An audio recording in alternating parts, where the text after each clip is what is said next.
മഞ്ഞൾ വിരിഞ്ഞ പൂവിൻ്റെ പുതുപുത്തൻ വിശേഷങ്ങളിലേക്ക് എല്ലാവർക്കും സ്വാഗതം. അങ്ങനെ മല്ലികാമ്മ ചിത്രയ്ക്ക് പറഞ്ഞു കൊടുക്കുന്നുണ്ട്, രണ്ടു പേർ തമ്മിലുണ്ടാകുന്ന ഇഴയടുപ്പം, അതാണ് ബന്ധങ്ങളുടെ കാതൽ. കാതലിന് സ്നേഹം എന്നുകൂടി അർത്ഥമുണ്ട്. അത് വേണം, സ്നേഹം വേണം, എങ്കിലേ ബന്ധം ബന്ധമാകൂ എന്നൊക്കെ പറഞ്ഞു കൊടുക്കുന്നുണ്ട് കേട്ടോ. തുടർന്ന് മനസ്സിലായോ എന്ന് ചോദിക്കുമ്പോൾ ഉവ്വ അച്ചമ്മയെന്ന് പറയുന്നുണ്ട് ചിത്തിര. ഇനി കൺഫ്യൂഷൻസ് ഒന്നും ഇല്ലല്ലോ എന്ന് ചോദിക്കുമ്പോൾ ഇല്ല എന്ന് പറയുന്നുണ്ട് കേട്ടോ. ശേഷം നിനക്കിപ്പോൾ ആരൊക്കെയുണ്ടെന്ന് ചോദിക്കുമ്പോൾ എനിക്കിപ്പോൾ അച്ചമ്മയുണ്ട്, ജയിലിൽ കിടക്കുന്ന അമ്മയും ഉണ്ടെന്ന് ചിത്തിര പറയുന്നതും പിന്നെ ആരൊക്കെയുണ്ടെന്ന് മല്ലികാമ്മ ചോദിക്കുമ്പോൾ പിന്നെ ആരും ഇല്ല എന്ന് ചിത്തിര പറയുന്നതും ഈ തോന്നൽ മാറരുത് എന്ന് പറയുന്നുണ്ട് കേട്ടോ മല്ലികാമ്മ. അപ്പോൾ അതേസമയം സുജ അങ്ങോട്ടേക്ക് വരുന്നതും മല്ലികാമ്മ പറയുന്നുണ്ട്, കുട്ടികളുടെ ഓരോരോ സംശയങ്ങളെ എന്ത് വിളിക്കണം എന്ന് പറയുന്നുണ്ട് കേട്ടോ. അപ്പോൾ സുജ പറയുന്നുണ്ട്, സ്റ്റേഷനിൽ നിന്ന് ഒരു പോലീസുകാരൻ വിളിച്ചിരുന്നു എന്ന് സുജ പറയുന്നതും അയാൾക്കിപ്പോൾ എന്താ പ്രശ്നം, അയാൾക്കുമുണ്ടോ സംശയം, എന്താ വിളിക്കേണ്ടതെന്ന് ചോദിക്കുന്നുണ്ട് മല്ലികാമ്മ. അതല്ല, പ്രതിഭാമയും വക്കീലും കൂടി പോലീസ് സ്റ്റേഷനിൽ പോയിരുന്നു, കോടതിയിൽ മൊഴി അവർക്ക് അനുകൂലമായി പറഞ്ഞ് പഠിപ്പിക്കണം എന്ന് പറയാൻ എന്ന് സുജ പറയുന്നതും എന്നിട്ട് പഠിപ്പിച്ചോ തിരിച്ചു ചോദിക്കുന്നുണ്ട് മല്ലികാമ്മ. നമ്മൾ ആരെങ്കിലും ചെന്ന് അങ്ങനെയല്ല വേണ്ടതെന്ന് പറയണമെന്ന് പോലീസുകാരൻ പറഞ്ഞത്, മല്ലികാമ്മയോട് അതൊന്ന് പറയാൻ പറഞ്ഞു സുജ പറയുമ്പോൾ ഞാൻ പോവത്തില്ല, ഒന്നും ആവശ്യപ്പെടുകയുമില്ല, അങ്ങേർക്ക് തോന്നുന്നത് എന്താണെന്ന് അയാൾ പറയട്ടെ, സത്യം എന്താണെന്ന് അതെനിക്കും അറിയാം, അങ്ങേർക്കും അറിയാം, ഒരു പരിധിവരെ എല്ലാം പ്രതിഭക്കും അറിയാം. സ്വാർത്ഥമായ ഒരു താല്പര്യത്തിന് വേണ്ടി എല്ലാം മാറ്റി പറയാൻ ഉദ്ദേശിക്കുന്നുണ്ടെങ്കിൽ അങ്ങനെ ചെയ്തോട്ടെ. ഞാൻ കണക്ക് പറയുന്നത് ദൈവത്തിനോട് നേരിട്ടാ സുജ, ഈ കേസിലും അത് അങ്ങനെ തന്നെ ചെയ്തോളാം, ഞാൻ അദ്ദേഹത്തിനോട് തന്നെ പറഞ്ഞോളാം എന്ന് പറയുന്നുണ്ട് കേട്ടോ. ആരോടാ ചിത്തുവും ചിത്തിരയോടായിട്ട് ചോദിക്കുമ്പോൾ ദൈവത്തോട് എന്ന് ചിത്തു പറയുന്നതും കറക്റ്റ് എന്ന് പറയുന്നുണ്ട് മല്ലികാമ്മ. തുടർന്ന് പറയുന്നുണ്ട്, എനിക്കൊരു പേടിയുമില്ല, എൻ്റെ സത്യത്തിൽ ഞാൻ വിശ്വസിക്കുന്നു, അതെന്നെ രക്ഷിക്കുമെന്ന് ഞാൻ കരുതുന്നു. അത് കോടതിയിൽ മാത്രമല്ല ജീവിതത്തിൽ മുഴുവനും, ബാക്കി ഒന്നും എന്നെ ബാധിക്കില്ല ഒന്നും എന്ന് പറഞ്ഞിട്ട് മല്ലികാമ്മ അവിടെ നിന്നും പോവാണ് കേട്ടോ. അതിനുശേഷം കാണിക്കുന്നത് സുധയും രാധാമണിയും കൂടെ രാമചന്ദ്രനെ കാണാൻ വേണ്ടി വരുന്നുണ്ട്. എന്നിട്ട് പറയുന്നുണ്ട്, ഇന്നാണ് കോടതി, നിങ്ങളുടെ മനസ്സിൽ എന്താണെന്ന് എനിക്കറിയില്ല, അതിനി എന്ത് തന്നെയായാലും എൻ്റെയും മോളുടെയും അവസ്ഥ ഓർത്ത് മാത്രമേ കോടതിയിൽ മൊഴി കൊടുക്കാവൂ എന്ന് ഓർമ്മിപ്പിക്കാനാണ് ഞങ്ങൾ ഇപ്പോൾ വന്നത്. കടക്കാരുടെ കയ്യിൽ നിന്ന് ഒരു കണക്കിനാണ് ഞാനും എൻ്റെ മോളും രക്ഷപ്പെട്ടത്.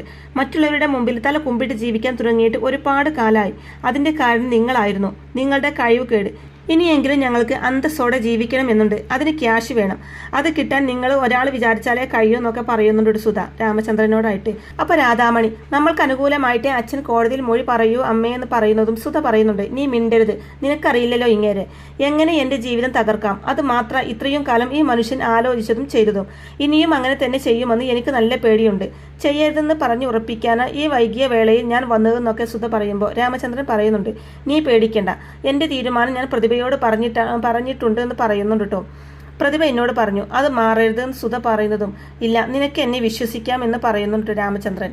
അച്ഛൻ എങ്ങനെയാ രക്ഷപ്പെട്ടത്, എന്തിനാ ഒളിച്ച് താമസിച്ചതെന്നൊക്കെ ചോദിക്കുന്ന രാധാമണിയോട്, എൻ്റെ ഭാഗ്യക്കേട് കൊണ്ടാ മോളെ ഞാൻ രക്ഷപ്പെട്ടത്, 2 തവണ ജീവിതം എന്നെ ചതിച്ചു, കടക്കാര് ബാക്കി വെച്ചേക്കില്ല എന്നറിയാവുന്നത് കൊണ്ടാണ് ഞാൻ ഒളിവിൽ തങ്ങിയത്, പക്ഷേ ആ വിവരം മല്ലിക എങ്ങനെ അറിഞ്ഞു എന്ന് എത്ര ആലോചിച്ചിട്ടും പിടികിട്ടുന്നില്ല എന്ന് പറയുന്നുണ്ട് രാമചന്ദ്രൻ. അപ്പോൾ അത് കേട്ട് സുധ പറയുന്നുണ്ട്, അറിഞ്ഞത് കൊണ്ട് ഒരു ഗുണമുണ്ടായല്ലോ, എൻ്റെ ജീവിതം നശിപ്പിച്ചവനെ വീണ്ടും കാണാൻ പറ്റിയല്ലോ, സ്റ്റേഷനായിപ്പോയി, ഇല്ലെങ്കിൽ ചൂലെടുത്ത് അടിച്ചേനെ ഞാൻ നിങ്ങളെ. ഒരിക്കൽ നിങ്ങൾക്ക് എന്നോട് പറയാമായിരുന്നില്ലേ നിങ്ങൾ ശരിക്കും പ്രതാപനായിരുന്നു എന്ന്. ഇത്രയും വലിയ ഒരു ചതിയൻ്റെ കൂടെയാ ഇത്രയും കാലം ഞാൻ ജീവിച്ചതെന്ന് ഓർക്കുമ്പോൾ എനിക്ക് എന്നോട് തന്നെ പുച്ഛം തോന്നുന്നു. ഇവളുള്ളത് കൊണ്ടാ, ഇല്ലെങ്കിൽ ചെയ്യേണ്ടത് എന്താണെന്ന് എനിക്കറിയാന്നൊക്കെ അമർഷത്തോടു കൂടി പറയുന്നുണ്ട് കേട്ടോ സുധ രാമചന്ദ്രന്റെ മുഖത്ത് നോക്കി. അപ്പോൾ രാമചന്ദ്രൻ പറയുന്നുണ്ട്, നിന്റെ എല്ലാ സങ്കടങ്ങൾക്കും പരിഹാരം ഉണ്ടാകും എന്ന് പറയുമ്പോൾ ഉണ്ടാക്കണം, ഇന്നത്തെ കോടതി വിധി എനിക്ക് അനുകൂലമായിരിക്കണം എന്ന് പറഞ്ഞിട്ട് രാധാമണിയെയും കൂട്ടി അവിടുന്ന് പോവാണ് സുധ. പിന്നീട് കാണിക്കുന്നത് കോടതി കൂടാണ് കേട്ടോ. അപ്പോൾ സുധയുടെ വക്കീൽ പറയുന്നുണ്ട്, ഈ കേസിൽ നിർണായകമായി മൊഴി നൽകുന്നതിന് വേണ്ടി പ്രതാപ് എന്ന രാമചന്ദ്രൻ ഇവിടെ എത്തിയിട്ടുണ്ട്, അദ്ദേഹത്തിന്റെ വാക്കുകൾ താഴ്മയോടെ കേൾക്കാൻ കോടതിക്ക് മുമ്പിൽ അപേക്ഷിക്കുന്നു എന്നൊക്കെ വക്കീൽ പറയുന്നുണ്ട് കേട്ടോ. തുടർന്ന് രാമചന്ദ്രനെ ഹാജരാക്കുകയാണ്. നിങ്ങളാണോ രാമചന്ദ്രൻ എന്ന ജഡ്ജിയുടെ ചോദ്യത്തിന് അതേ എന്ന് പറയുന്നുണ്ട് രാമചന്ദ്രൻ. നിങ്ങൾക്ക് പ്രതാപ് എന്ന പേരും കൂടി ഉണ്ടോ എന്ന് ചോദിക്കുമ്പോൾ അതേ എന്നും പറയുന്നുണ്ട്. അപ്പോൾ മല്ലികയുടെ ജീവിതത്തിലെ പ്രതാപും സുധയുടെ ജീവിതത്തിലെ രാമചന്ദ്രനും നിങ്ങൾ ഒരാൾ തന്നെയല്ലേ എന്ന് ജഡ്ജിയുടെ ചോദ്യത്തിന് അതെ, പ്രതാപും രാമചന്ദ്രൻ ഞാൻ തന്നെയാണ് എന്ന് പറയുന്നുണ്ട് രാമചന്ദ്രൻ. അപ്പോൾ ഇത് കേൾക്കുന്ന സുധയുടെ വക്കീൽ പറയുന്നുണ്ട്, ഇപ്പോൾ സത്യം ബോധ്യപ്പെട്ടില്ലേ, അതോടെ എൻ്റെ കക്ഷി സുധ എന്ന വ്യക്തിയുടെ ആവശ്യത്തിന്റെ പ്രസക്തി എല്ലാവർക്കും മനസ്സിലായല്ലോ എന്നൊക്കെ പറയുമ്പോൾ അതെങ്ങനെ മനസ്സിലാവും, പ്രതാപും രാമചന്ദ്രനും ഒരാൾ തന്നെയാണ്, അത് സമ്മതിക്കുന്നു, പക്ഷേ അതല്ലല്ലോ നിങ്ങളുടെ കക്ഷിയുടെ ആവശ്യം, സ്വത്തിന്റെ പാതിയല്ലേ, അത് തരണമെങ്കിൽ ഈ എസ്റ്റേറ്റ് മല്ലിക വാങ്ങിയത് രാമചന്ദ്രന്റെ കൂടെ പണം ഉപയോഗിച്ചിട്ടാണ് എന്ന് കോടതിക്ക് ബോധ്യപ്പെടണ്ടേ, വാമൊഴി മാത്രം പോരാ, അതിന് സോളിഡ് എവിഡൻസ് കൂടി വേണമെന്ന് മല്ലിക മല്ലികാമ്മയുടെ വക്കീലും കോടതിയിൽ വാദിക്കുന്നുണ്ട് കേട്ടോ. തുടർന്ന് സുധയുടെ വക്കീൽ പറയുന്നുണ്ട്, രാമചന്ദ്രൻ എന്ന പ്രതാപൻ ഇവിടെ ജീവനോടെ ഉണ്ടല്ലോ, അദ്ദേഹം തന്നെ പറയട്ടെ എന്ന് പറഞ്ഞുകൊണ്ട് രാമചന്ദ്രനെ വിസ്തരിക്കുകയാണ് കേട്ടോ. മല്ലിക എസ്റ്റേറ്റ് വാങ്ങിയത് എങ്ങനെയാണ്? നിങ്ങളുടെ ക്യാഷ് കൂടി ചേർത്തല്ലേ? കഷ്ടപ്പെട്ട് രാമചന്ദ്രൻ സമ്പാദിച്ച പണം മുഴുവനും നിങ്ങൾ അന്ന് മല്ലികയ്ക്ക് എസ്റ്റേറ്റ് വാങ്ങാനായിട്ട് കൊടുത്തു. അന്ന് താങ്കളുടെ ഭാര്യയായിരുന്ന മല്ലികക്ക് സ്വന്തം വീട്ടിൽ നിന്ന് കിട്ടിയ വിഹിതവും ചേർത്താണ് എസ്റ്റേറ്റ് വാങ്ങിയത്. ഭാര്യയെ അഗാധമായി സ്നേഹിച്ചിരുന്ന നിങ്ങൾ രജിസ്ട്രേഷൻ വേളയിൽ എസ്റ്റേറ്റിന്റെ ഓണർഷിപ്പ് അവകാശം മല്ലികയുടെ മാത്രം പേരിലാക്കി ചുരുക്കി. അതിപ്പോൾ താങ്കൾക്ക് വിനയായി, അതല്ലേ സത്യം എന്നൊക്കെ ചോദിക്കുന്നുണ്ട് സുധയുടെ വക്കീല്. അപ്പോൾ ഉടനെ തന്നെ മല്ലികാമ്മയുടെ വക്കീല് രാമചന്ദ്രനോട് ചോദിക്കുന്നുണ്ട്, താങ്കൾ മനസാക്ഷിയോട് നീതി പുലർത്തുന്നുണ്ടെങ്കിൽ സത്യം സത്യമായി തന്നെ പറയണം. മല്ലിക സ്വന്തം കയ്യിലെ ക്യാഷ് കൊണ്ടല്ലേ എസ്റ്റേറ്റ് വാങ്ങിയത്. താങ്കളുടെ ഒരു രൂപ പോലും എസ്റ്റേറ്റ് വാങ്ങാനായിട്ട് എൻ്റെ കക്ഷിയായ മല്ലിക താങ്കളുടെ കയ്യിൽ നിന്നും വാങ്ങിയിട്ടില്ല എന്ന് ഞാൻ പറയുമ്പോൾ അത് നിങ്ങൾക്ക് നിഷേധിക്കാൻ സാധിക്കുമോ എന്ന് ചോദിക്കുന്നുണ്ട് മല്ലികയുടെ വക്കീലും. അപ്പോൾ ഈ രണ്ട് വാദങ്ങളും കേട്ട് കഴിഞ്ഞതിന് ശേഷം ജഡ്ജി രാമചന്ദ്രനോടായിട്ട് ചോദിക്കുന്നുണ്ട്, എന്താണ് മിസ്റ്റർ രാമചന്ദ്രന് പറയാനുള്ളത്? ഇവരിൽ ആര് പറയുന്നതാണ് സത്യം, സുധയുടെ വക്കീലോ മല്ലികയുടെ വക്കീലോ എന്ന് ചോദിക്കുന്നതും അല്പനേരത്തെ ആലോചനയ്ക്ക് ശേഷം രാമചന്ദ്രൻ പറയുന്നുണ്ട്, സുധയുടെ വക്കീൽ പറയുന്നത് മുഴുവൻ നുണയാണ്, മല്ലികയുടെ വക്കീൽ പറയുന്നതാണ് സത്യം എന്ന് കോടതിയിൽ മൊഴി നൽകുകയാണ് ചെയ്യുന്നത്. അപ്പോൾ എസ്റ്റേറ്റ് വാങ്ങിയത് മല്ലികയുടെ മാത്രം പണം ഉപയോഗിച്ചിട്ടാണെന്ന് താങ്കൾ പറയുന്നു. വീണ്ടും ജഡ്ജി ചോദിക്കുമ്പോൾ അത് അങ്ങനെ തന്നെയാണ്, മല്ലികയുടെ ക്യാഷ് മാത്രം ഉപയോഗിച്ചിട്ടാണെന്ന് വീണ്ടും പറയുന്നുണ്ട് രാമചന്ദ്രൻ. തുടർന്ന് മല്ലികാമ്മയുടെ വക്കീൽ പറയുന്നുണ്ട്, ഈ മൊഴി രേഖപ്പെടുത്തി ഈ കേസ് തീർപ്പാക്കണമെന്ന് വീണ്ടും കോടതിയുടെ മുമ്പിൽ അപേക്ഷിക്കുകയാണ് വക്കീൽ ചെയ്യുന്നത്. അതിനുശേഷം ജഡ്ജി വിധി പ്രസ്താവിക്കുകയാണ്. രാമചന്ദ്രൻ എന്ന വ്യക്തി തന്നെയാണ് പ്രതാപ് എന്ന് തെളിഞ്ഞതിനാലും തന്റെ പണം കൊണ്ടല്ല മല്ലിക എന്ന കക്ഷി എസ്റ്റേറ്റ് വാങ്ങിയത് എന്ന് ഇദ്ദേഹം മൊഴി പറഞ്ഞതിനാലും പരാതിക്കാരുടെ വാദം നിലനിൽക്കുന്നില്ലെന്ന്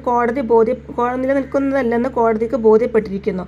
ആയതിനാൽ പരാതിക്കാരുടെ ഹർജി ചെലവ് സഹിതം തള്ളാൻ ഈ കോടതി ഉത്തരവാകുന്നു. മല്ലികയുടെ വീട്ടിൽ താമസിച്ചു പോരുന്ന സുധയും മകളും എത്രയും വേഗം ആ വീട് ഒഴിഞ്ഞു പോകേണ്ടതാണ് എന്നും കോടതി വിധി പ്രസ്താവിക്കുകയാണ് ചെയ്യുന്നത്. അതിനുശേഷം പ്രതിഭയോടായിട്ട് ശിവദാസൻ ചോദിക്കുന്നുണ്ട്, ഈ കേസും തോറ്റു അല്ലേ മേഡം എന്ന് ചോദിക്കുമ്പോൾ, യോഗമില്ല ശിവദാസ, അല്ലാതെ ഈ കേസ് തോൽക്കാൻ മറ്റൊരു കാരണവും ഞാൻ കാണുന്നില്ല എന്ന് പ്രതിഭ പറയുന്നതും തേവര് പറയുന്നുണ്ട്, അങ്ങനെ പറയരുത്. ആ രാമചന്ദ്രൻ കോടതിയിൽ എത്തിയപ്പോൾ മൊഴി മാറ്റിയത് കൊണ്ടല്ലേ തോറ്റത്, അല്ലായിരുന്നെങ്കിൽ ഈ കേസ് നിങ്ങൾക്ക് അനുകൂലമായിരുന്നില്ല എന്ന് തിരിച്ചു ചോദിക്കുന്നുണ്ട് തേവര്. അപ്പോൾ പ്രതിഭ പറയുന്നുണ്ട്, അതാ യോഗമില്ലെന്ന് ഞാൻ പറഞ്ഞത്, മല്ലികക്കെതിരെ മൊഴി കൊടുക്കണമെന്ന് വാക്ക് തന്നതാ ഏട്ടൻ. ഇന്ന് രാവിലെ ഏട്ടനെ കാണാൻ സുധ പോയപ്പോൾ സുധയോടും അത് തന്നെയാണ് പറഞ്ഞത്. എന്നിട്ടും കോടതിയിലെത്തിയപ്പോൾ ഏട്ടന്റെ മനസ്സ് മാറിയെന്നൊക്കെ പറയുന്നുണ്ട് കേട്ടോ പ്രതിഭ. മനസ്സ് മാറിയതോ മാറ്റിയതോ എന്ന് ശിവദാസൻ ചോദിക്കുമ്പോൾ ആര് എന്ന് പ്രതിഭ തിരിച്ചു ചോദിക്കുന്നതും ഒന്നുകിൽ മല്ലിക അല്ലെങ്കിൽ മല്ലികക്ക് വേണ്ടി പോലീസുകാർ എന്ന് പറയുന്നുണ്ട് ശിവദാസൻ. അപ്പോൾ പ്രതിഭ പറയുന്നുണ്ട്, എനിക്ക് തോന്നുന്നില്ല മല്ലിക അങ്ങനെ ചെയ്യുമെന്ന്. അവൾക്ക് എൻ്റെ ഏട്ടനോട് വെറുപ്പായിരിക്കും. അങ്ങനെ ഒരു ചതിയല്ലേ എൻ്റെ ഏട്ടൻ കാണിച്ചത്. അവൾ ഒരിക്കലും സ്വത്തിന് വേണ്ടി ഏട്ടൻ്റെ കാല് പിടിക്കില്ല എന്ന് പറയുമ്പോൾ പിന്നെ എങ്ങനെ രാമചന്ദ്രൻ മൊഴി മാറ്റിയെന്ന് ശിവദാസൻ ചോദിക്കുന്നതും കുറ്റബോധം അതായിരിക്കാനാണ് സാധ്യത. എന്നോട് എങ്ങനെയൊക്കെ പറഞ്ഞെങ്കിലും മല്ലികയെക്കുറിച്ച് ഓർത്ത് കാണും. അവൾ കഷ്ടപ്പെട്ടുണ്ടാക്കിയ സ്വത്ത് നുണ പറഞ്ഞ് വാങ്ങുന്നത് ശരിയല്ലെന്ന് ഏട്ടന് തോന്നിക്കാണുന്നൊക്കെ പറയുന്നുണ്ട് പ്രതിഭ. അതോ പേടിച്ചിട്ടാണോ? കോടതിയിൽ നുണ പറഞ്ഞാൽ മല്ലിക ബാക്കി വെച്ചേക്കില്ല എന്ന് പേടിച്ചിട്ടാണെന്നൊക്കെ തേവര് ചോദിക്കുന്നതും അതും ആവാം കാരണം എന്താണെന്നുള്ളതല്ലല്ലോ, ആ സ്വത്ത് കൈവിട്ടു പോയി എന്നുള്ളതാണല്ലോ പ്രധാനം. എന്തൊക്കെ പ്രതീക്ഷകളായിരുന്നു, എല്ലാം പോയില്ലേ. പാവം സുധയും മോളും. അവർക്ക് ആ വീട്ടിൽ നിന്ന് ഇറങ്ങേണ്ടി വരുന്നൊക്കെ പറയുമ്പോൾ അതൊക്കെ തീരുമാനിക്കാൻ വരട്ടെ. നമുക്ക് വേണമെങ്കിൽ ഹൈക്കോടതിയിൽ അപ്പീലിന് പോവാം. ഈ കോടതി വിധി സ്റ്റേ വാങ്ങാമെന്നൊക്കെ ശിവദാസൻ പറയുമ്പോൾ പ്രതിഭ പറയുന്നുണ്ട്, അതൊന്നും അത്ര എളുപ്പമല്ല ശിവദാസ. ഇനിയൊരു കോടതി കളിക്ക് സുധ നിന്ന് തരുമെന്ന് എനിക്ക് തോന്നുന്നില്ല. മാത്രവുമല്ല ഈ മൊഴി ഏട്ടനെ അവിടെയും ആവർത്തിച്ചാൽ എന്തായാലും ആദ്യം ഈ തോൽവിയുടെ കെട്ടൊന്ന് വീഴട്ടെ, ബാക്കിയൊക്കെ പിന്നെ ആലോചിക്കാം എന്ന് പറയുന്നുണ്ട് പ്രതിഭ. അതിനുശേഷം കാണിക്കുന്നത് രാധാമണി മല്ലികാമ്മയുടെ അടുത്ത് ചെന്നിട്ട് പോവാണ്. അമ്മ ആൻറ്റിയെ കാണാൻ നിൽക്കുന്നില്ല എന്ന് പറയുമ്പോൾ എനിക്കും കാണാൻ താല്പര്യമില്ല എന്ന് പറയുന്നുണ്ട് മല്ലികാമ്മ. ഞങ്ങളുടെ ഭാഗത്തു നിന്ന് എന്തെങ്കിലും തെറ്റുകൾ സംഭവിച്ചിട്ടുണ്ടെങ്കിൽ അതെല്ലാം ക്ഷമിക്കണമെന്ന് രാധാമണി പറയുമ്പോൾ ശരിക്കും അതിനൊന്നും യാതൊരു പ്രസക്തിയുമില്ല. നിന്റെ അമ്മയെ കൊണ്ട് ചെയ്യാൻ പറ്റുന്നത് മുഴുവൻ അമ്മ ചെയ്തു, എന്നെ കൊണ്ട് ചെയ്യാൻ പറ്റുന്നത് മുഴുവൻ ഞാനും. എല്ലാം രമ്യമായിട്ട് പരിഹരിക്കണമെന്നായിരുന്നു. പക്ഷേ നിന്റെ അമ്മ വഴങ്ങിയില്ല. നിന്റെ അമ്മയ്ക്ക് വലുത് പ്രതിഭയുടെ വാക്കുകളായിരുന്നു. അവൾ അവളുടെ സ്വാർത്ഥ താല്പര്യങ്ങൾക്ക് വേണ്ടിയാണ് നിൽക്കുന്നതെന്ന് പലവട്ടം നിന്റെ അമ്മയെ ഞാൻ ഓർമ്മിപ്പിച്ചതാ. രാധാമണിയുടെ അമ്മ അത് കേട്ടില്ല എന്ന് പറയുന്നുണ്ട് മല്ലികാമ്മ. നിന്റെ അമ്മയ്ക്ക് പണം വേണമായിരുന്നു, അതും എൻ്റെ സ്വത്തിന്റെ പകുതി വേണമായിരുന്നു. എന്നിട്ട് കിട്ടിയോ? രാധ, അത് കിട്ടില്ല എന്നുള്ളത് എനിക്ക് ആദ്യമേ അറിയായിരുന്നു. കാരണം എൻ്റെ ഭാഗത്തായിരുന്നു ന്യായം, എൻ്റെ ഭാഗത്തായിരുന്നു ശരി എന്നൊക്കെ പറയുന്നുണ്ട് മല്ലികാമ്മ. അപ്പോൾ രാധാമണി പറയുന്നുണ്ട്, അബദ്ധം പറ്റി. ആൻറ്റി പറയുന്നത് പോലെയൊക്കെ ഞാനും അമ്മയെ ഉപദേശിക്കാൻ നോക്കിയതായിരുന്നു. ഒന്നും നടന്നില്ല എന്ന് പറയുമ്പോൾ നടക്കില്ല, നടന്നാൽ നിന്റെ അമ്മ ഒത്തുതീർപ്പിന് വരും. അപ്പോൾ നിങ്ങൾക്ക് ക്യാഷ് കിട്ടും. ക്യാഷ് കിട്ടാൻ പാടില്ല, അത് നീതിയല്ലല്ലോ. അതുകൊണ്ടാണ് ഞാൻ മുന്നോട്ട് വെച്ച ഒത്തുതീർപ്പുകളും നിർദ്ദേശങ്ങളും തള്ളിക്കളയാൻ സുധക്ക് തോന്നിയതെന്ന് പറയുന്നുണ്ട് മല്ലികാമ്മ. നിവൃത്തി കേട്ട് കണ്ട ആൻറ്റി അങ്ങനെയൊക്കെ ചെയ്തത്. അത്രയ്ക്കും കഷ്ടപ്പെട്ടാണ് ഞങ്ങൾ ജീവിച്ചത്. പ്രതിഭാന്റി വന്ന് ഇങ്ങനെയൊക്കെ പറഞ്ഞപ്പോൾ എല്ലാം ശരിയാകുമെന്ന് അമ്മയും കരുതി. എൻ്റെ അമ്മ പാവ. അമ്മയെ ആൻറ്റി ഒരിക്കലും വെറുക്കരുത് എന്നൊക്കെ പറയുമ്പോൾ എനിക്ക് ആരോടും വെറുപ്പില്ല.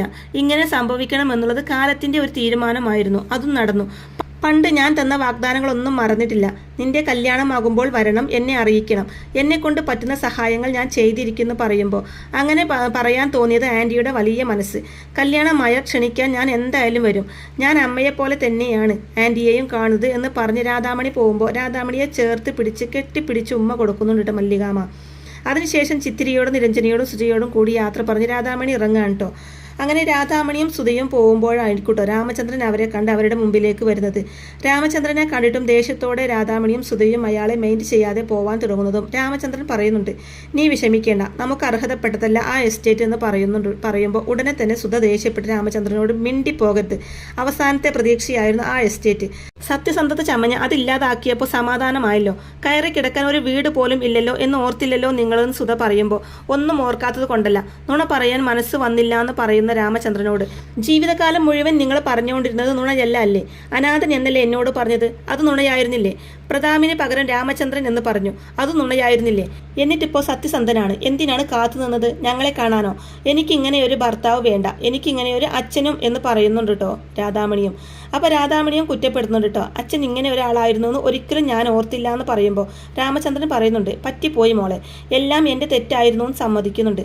പക്ഷേ രാമചന്ദ്രൻ്റെ വാക്കുകളൊന്നും കേൾക്കാതെ സുധ രാധാമണിയുമായിട്ട് മുന്നോട്ട് നടക്കാൻ തുടങ്ങുകയാണ് ചെയ്യുന്നത്. ഉടനെ തന്നെ രാമചന്ദ്രൻ നിങ്ങൾ എങ്ങോട്ടാ പോകുന്നതെന്ന് ചോദിക്കുമ്പോൾ അതെന്തിനാ നിങ്ങൾ അറിയുന്നത്? നിങ്ങൾ എൻ്റെ ആരുമല്ല, നിയമപരമായിട്ടും അല്ലാതെയും ഒരവകാശവും നിങ്ങൾക്ക് ഞങ്ങളിന്മേൽ ഇല്ല. ഇനി ഈ മരണനാടകം ഒന്നും നിങ്ങൾ കളിക്കേണ്ട, സ്വസ്ഥമായിട്ട് നിങ്ങൾക്ക് ജീവിക്കാം, രാമചന്ദ്രനായിട്ടല്ല പ്രതാപനായിട്ട് എന്നൊക്കെ സുധ പൊട്ടിത്തെറിച്ചുകൊണ്ട് രാമചന്ദ്രൻ്റെ മുഖത്ത് നോക്കി പറയുന്നുണ്ട് കേട്ടോ. തുടർന്ന് രാധാമണിയും പറയുന്നുണ്ട്, അച്ഛനെ ഓർത്ത് എന്നും വേദനിച്ചിട്ടേ ഉള്ളൂ ഞാൻ. ഇനി ഞാൻ ഒരിക്കലും അങ്ങനെ ചെയ്യില്ല. അമ്മ പറഞ്ഞത് തന്നെയാണ് എൻ്റെയും തീരുമാനം. ഇനി ഒരിക്കലും അച്ഛൻ ഞങ്ങളുടെ ജീവിതത്തിൽ ഉണ്ടാകില്ല എന്നും പറഞ്ഞ് അവർ രണ്ടുപേരും അവിടുന്ന് പോവാണ് കേട്ടോ. പ്രതാപനാണെങ്കിൽ അവരെ വിഷമത്തോടെ നോക്കി നിൽക്കാണ്ട് ചെയ്യുന്നത്. അതിനുശേഷം പ്രതിഭയുടെ റൂമിലേക്കാണ് അവർ വരുന്നത്. പ്രതിഭയോടായിട്ട് ഞങ്ങൾ പോവുകയാണെന്ന് പറയുന്നുണ്ട് സുധ. അപ്പോൾ പ്രതിഭ തിരിച്ച് പറയുന്നത് കൊണ്ട് ഒന്നും തോന്നരുത്, കേസ് വിജയിക്കണമെന്നായിരുന്നു എനിക്ക്. അതിനുവേണ്ടി ആത്മാർത്ഥമായിട്ട് തന്നെയാണ് ഞാൻ പ്രവർത്തിച്ചത്. പക്ഷേ വിധി നമ്മുടെ കൂടെ ഇല്ല എന്ന് പറയുമ്പോൾ സുധ പറയുന്നുണ്ട്, പ്രതിഭാ മേഡത്തെ ഒരിക്കലും ഞാൻ കുറ്റം പറയില്ല, എനിക്കും ഇവൾക്കും യോഗമില്ല, പിന്നെ മറ്റുള്ളവരെ കുറ്റം പറഞ്ഞിട്ട് എന്താ കാര്യം എന്ന് പറയുമ്പോൾ പ്രതിഭ പറയുന്നുണ്ട്, കേസ് നമ്മൾ വിജയിക്കുമായിരുന്നു. ഏട്ടൻ വന്ന് അങ്ങനെ ഒരു മൊഴി കൊടുത്തതാണ് പ്രശ്നമായത്. എന്തുകൊണ്ടാണ് ഏട്ടൻ അങ്ങനെ പറഞ്ഞതെന്ന് എത്ര ആലോചിച്ചിട്ടും എനിക്ക് മനസ്സിലാവുന്നില്ല. ഇനി മല്ലികയെ എതിർക്കാനുള്ള പേടി കൊണ്ടാണോ അതോ കുറ്റബോധം കൊണ്ടാണോ? ആർക്കറിയാം. എന്തായാലും ഇല്ലാതായത് നിങ്ങളുടെ മാത്രം പ്രതീക്ഷകളല്ല. ഈ കേസ് എനിക്കും പ്രധാനമായിരുന്നു. എൻ്റെയും സ്വപ്നങ്ങൾ ഈ കേസിനെ ചുറ്റിപ്പറ്റിയായിരുന്നു. നഷ്ടം നിങ്ങൾക്ക് മാത്രമല്ല എനിക്കും കൂടിയാണെന്നൊക്കെ പറയുന്നുണ്ട് പ്രതിഭ. അപ്പോൾ ഇതൊക്കെ കേൾക്കുന്ന രാധാമണി പ്രതിഭയെയും സുധയെയും കുറ്റപ്പെടുത്തിക്കൊണ്ട് പറയുന്നുണ്ട്, നമുക്ക് അർഹതപ്പെടാത്തത് ആഗ്രഹിച്ചാൽ ഇങ്ങനെ തന്നെയായിരിക്കും. ഇത് ഞാൻ ആദ്യം മുതലേ പറഞ്ഞതല്ലേ, ആരും കേട്ടില്ല. ഇനിയെങ്കിലും അത് മനസ്സിലാക്കിയാൽ കൊള്ളാം എന്ന് പറയുമ്പോൾ പ്രതിഭ രാധാമണിയോടായിട്ട് പറയുന്നുണ്ട്, മോളെ നീ ചെറുപ്പാണ്, നിനക്ക് ഈ ലോകത്തെക്കുറിച്ചോ ഇവിടെ താമസിക്കുന്ന ആളുകളെക്കുറിച്ചോ ഒന്നും അറിയില്ല. കരയുന്ന കുഞ്ഞിന് തന്നെയാണ് എപ്പോഴും പാല് കിട്ടുന്നത്. നമുക്കുള്ളത് വരും എന്ന് വിചാരിച്ച് കാത്തിരുന്നാൽ ഒന്നും വരാൻ പോകുന്നില്ല. പിടിച്ചു വാങ്ങിയാലേ നടക്കൂ. അതേ ഈ ലോകത്ത് നടന്നിട്ടുള്ളൂ. വിജയിച്ചു എന്ന് നമ്മൾ കരുതുന്ന എല്ലാവരുടെയും ജീവിതത്തിൽ കാണും അർഹതപ്പെടാത്തത് നേടിയ എന്തെങ്കിലും. 100% നല്ലവരായിട്ട് ഈ ലോകത്ത് ആരുമില്ല മോളെ. നമ്മളൊക്കെ മനുഷ്യരല്ലേ, ചില തെറ്റുകളൊക്കെ പറ്റും, അറിഞ്ഞോ അറിയാതെയോ. അതിനുശേഷം അവരോടായിട്ട് ഉടനെ എങ്ങോട്ടും പോവേണ്ടെന്നാണ് എൻ്റെ തീരുമാനം. 1-2 ദിവസം ഇവിടെ താമസിക്കുന്നത് നല്ലതായിരിക്കുന്നൊക്കെ പ്രതിഭ പറയുമ്പോൾ അതെന്തിനാണ് സുധ ചോദിക്കുമ്പോൾ ചിലപ്പോൾ നിങ്ങളോട് മല്ലികയ്ക്ക് സഹതാപം തോന്നിയാലോ എന്ന് പറയുന്നുണ്ട് പ്രതിഭ. അപ്പോൾ ഇങ്ങനെയൊക്കെയുള്ള നല്ല അടിപൊളി എപ്പിസോഡുകളൊക്കെ ആയിരിക്കട്ടെ ഇനി വരാനിരിക്കുന്നത്. അപ്പോൾ ഈ റിവ്യൂ ഇഷ്ടമായിട്ടുണ്ടെങ്കിൽ വീഡിയോ ലൈക്ക് ചെയ്യാനും ചാനൽ കൂടി ഒന്ന് സബ്സ്ക്രൈബ് ചെയ്ത് സപ്പോർട്ട് ചെയ്യാനും മറക്കല്ലേ ഫ്രണ്ട്സ്. താങ്ക്